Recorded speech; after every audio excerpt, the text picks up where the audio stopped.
Mi-am spălat Eco Wipe-ul, l-am udat cât de bine am putut, mie nici să nu curgă apă din el târâși, dar l-am udat și să vedem cât de bun este în a șterge tot machiajul.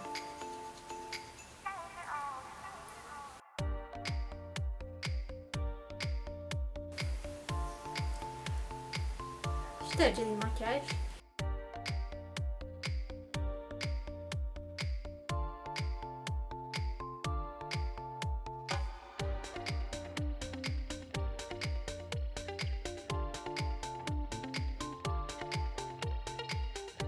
Să nu vă speriați că sunt aici verde, mi-am scos moseaua de minte și încă am vânătaie. Să vedem pe buze. E un pic mai greu de curățat, dar văd că se ia.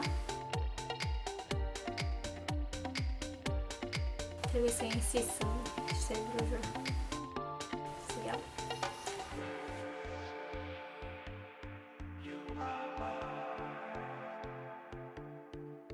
Să știți că sunt impresionată.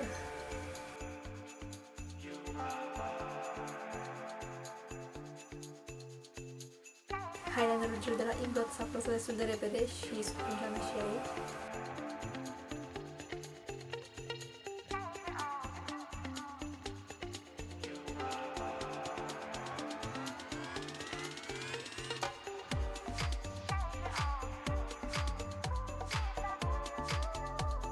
Wow, sunt destul de impresionată, sincer. Nu mă așteptam să curăț așa de bine, adică din câte văd s-a demachiat tenul destul de bine. Ce-i drept, am insistat la buze și puțin la ochi, mai ales în zona ploapelor, chiar în jurul ploapelor, în jurul genelor de fapt. Dar în rest s-a luat chiar ușor și fără prea mult efort. Și da, chiar contează să fie foarte udă. Dacă ați văzut că luam cu marginea de aici pe sub, pentru că aici e mult mai ud.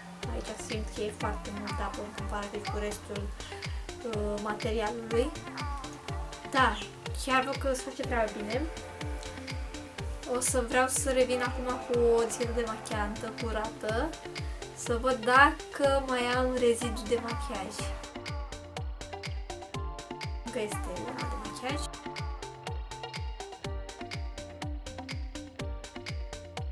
Concluzionând, Eco Wipe își face treaba, îndepărtează machiajul, nu chiar în totalitate, dar cea mai mare parte a lui este eliminată, ceea ce e ok, mai ales la părțile de waterproof, de machiaj este în apă.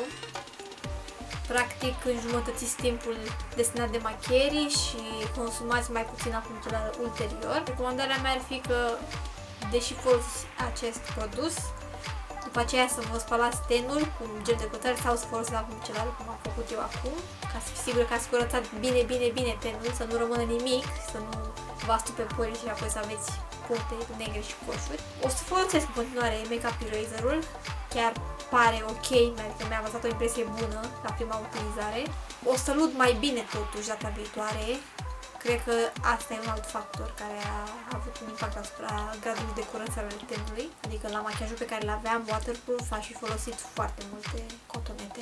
Dacă v-a plăcut, puteți să-mi dați un like și un share la acest video, iar dacă vă veți abona la canalul meu, veți fi la curent cu noutățile. Vă mulțumesc și vă pup! Pa, pa!